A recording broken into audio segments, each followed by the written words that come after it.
The Southern Parkway in the Abuja Master Plan forms the major spine of the capital city and one of the longest Abuja roads. Traversing all the 4 phases of the federal capital city with facilities like streetlights, recreational parks, and access ways connecting the headquarters of the Central Bank of Nigeria, the National Christian Center, the National Mosque, and several office complexes. It is designed to complement the Northern Parkway, the major arterial road running across Mabushi district. Following the substantial completion of the Southern Parkway, the FCT minister takes a tour of the project, where he commissioned the one-way directional road traffic, which is expected to ease traffic in the central business district. For the last few years, the FCT administration had spent a lot of time trying to make sure that major arterial roads within the city are completed. I'm very pleased to say that most of them have reached a level of completion where we think we can now open them up to the public. But more importantly, the infrastructure in Abuja is second to none in Africa.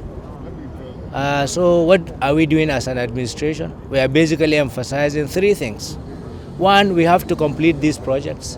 Secondly, we are working on a very robust system of maintenance of these projects. But thirdly, which is the most difficult, and that cannot be done without support of the residents of Abuja. So we also have to use these roads the way they were meant to be used. The northern and southern sectors of Abuja would not be connected, and now we've allowed traffic movement for the last few months, to allow construction to continue. But we have reached a certain milestone where we have to now start enforcing the one-way traffic system. And the whole idea is that's how it's meant to be. And this is supposed to be what we call the central cultural spine of Abuja. And I'm so happy that the engineers of the FCEDA and Cetraco, the main contractor for this project, have worked very, very tirelessly and very closely to give to our city what you are seeing today. Beyond the road construction, the administration is working on several other projects following the approval of the FCT portion of the federal government foreign loan. It's a continuous process.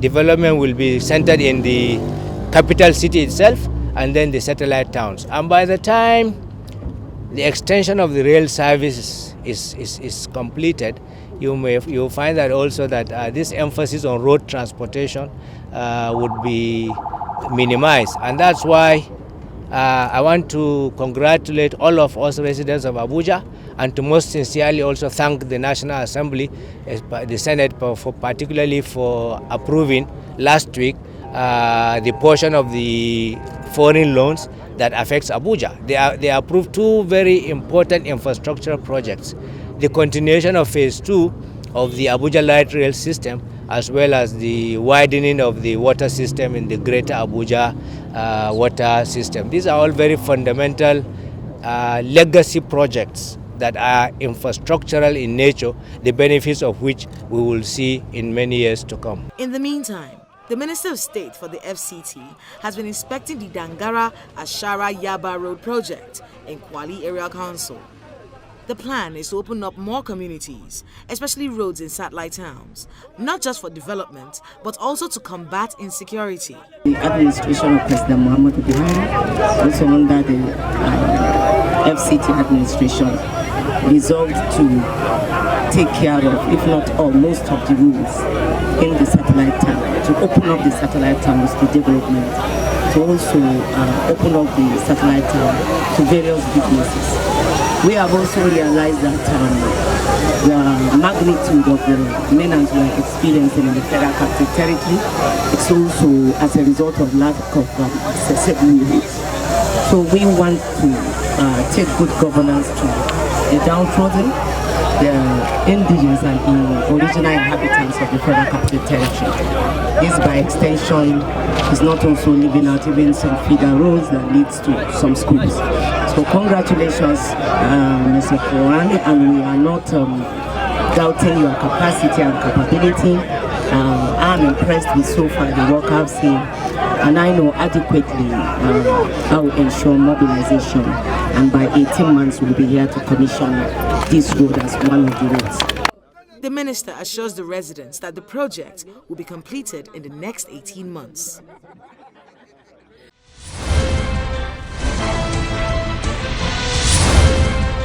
Welcome back. Now let's look at the stories that made the headline within the week in the nation's capital.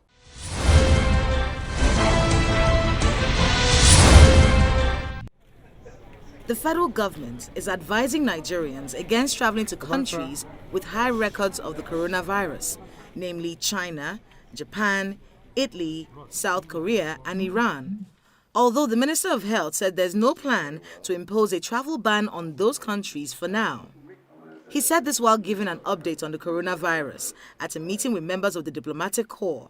He also confirmed that though the index case is stable and about to be discharged, the second case has tested negative and will be discharged as well. In the meantime, the governor of the Central Bank of Nigeria, Mr. Godwin Emefiele, has been speaking on its next line of intervention in key sectors of the economy. Speaking at the second edition of the bank's consultative forum, Mr. Emefiele explains that the agro-processing sector, as well as the health sector, will receive a boost to cushion the impact of oil prices on the nation's economy. What we put on the table is that we will extend our intervention to areas like logistics. A large problem of the problem that we have today is delivering our food from farm to markets. We'll be looking at intervening in whatever needs to be done to move food and food products from farm to market. At another public consultative meeting, the Nigeria Communications Commission is joining civil society organizations to reject the Internet Falsehood and Manipulations Bill, also known as the Social Media Bill. Speaking at a public hearing on the bill in the Senate, the Executive Vice Chairman of the Commission, Mr. Umar Dambata, says some of the provisions of the proposed bill are already covered by existing laws. Some provisions of the bill are already covered in several existing legislations.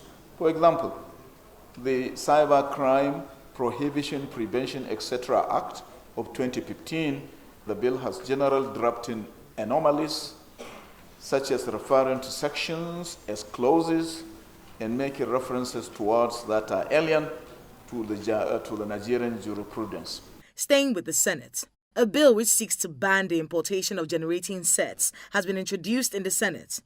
The proposed legislation, which is sponsored by Senator Mohammed Bima from Niger State, seeks to ban the importation and use of generating sets in the country to curb the menace of environmental pollution.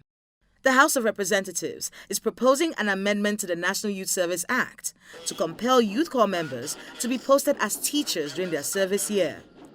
This is part of the resolutions of the House after dedicating the entire plenary session on Thursday to the issue of out-of-school children. Nigeria has the highest number of out-of-school children, with over 11 million children. Staying with the Green Chamber, the leadership of the House of Representatives met with some ministers and the Academic Staff Union of Universities over the industrial action by lecturers.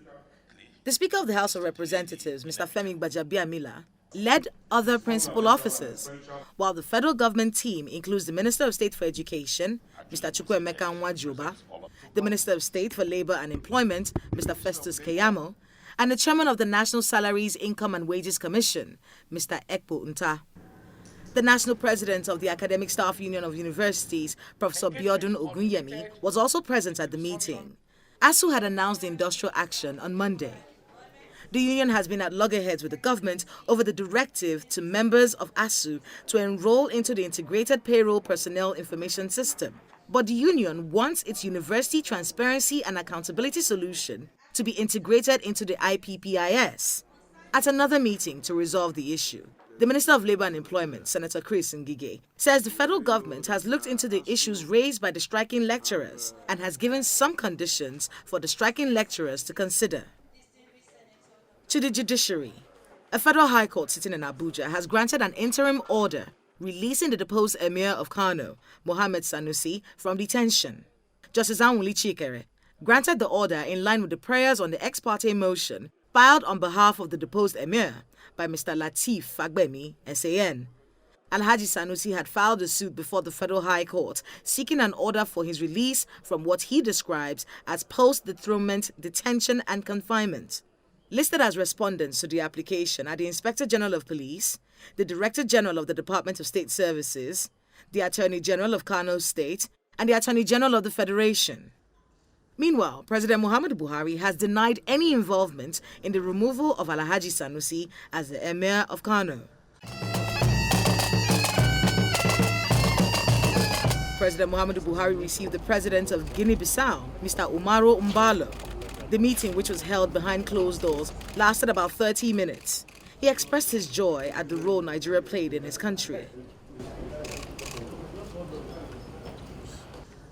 President Muhammadu Buhari says law enforcement agencies have recovered over 3.7 billion naira, as well as various assets worth billions of naira from contractors and former directors of the Niger Delta Development Commission. The president disclosed this at the inauguration of the NDDC Advisory Committee, comprising the 9 governors of the Niger Delta region and the ministers of Niger Delta Affairs and Environment. The Presidential Monitoring Committee will report to me and will be chaired by the Minister of Niger Delta Affairs. Its members are drawn from various MDAs and will focus on monitoring operations and activities of the Commission. In the same vein, the inauguration of the Niger Delta Development Advisory Committee today is in line with the provision of Section 11(1) of the NDDC Establishment Act. This committee is charged with the responsibility of advising the board and monitoring its activities. Our decision to inaugurate this committee ahead of the constitution of the board is to enable us to develop insights into the affairs of the commission, which will properly guide the board when constituted once the forensic audit exercise on the commission is concluded. Vice President Professor Osinbajo says though Nigeria is the logical investment destination in Africa, the country's business environment must make a case for foreign investors to do business here. Speaking at the 3rd Presidential Enabling Business Environmental Council Awards, the Vice President applauded the Council for their work and their commitment to ensure small and medium enterprises achieve their full potential. PEPEC's efforts in the last reform cycle have yielded commendable fruits. Nigeria, as you've heard so many times, rose 15 places on the World Bank Ease of Doing Business rankings in 2019, and altogether 39 places since 2016. You've also heard that we were considered one of the 10 best reforming economies in the world. We must keep our business environment in Nigeria competitive and friendly for business. We are the logical destination for business in Africa, but that does not in and of itself translate to investments. Our business environment must be a case by itself to investors as to why they should come here as opposed to go elsewhere.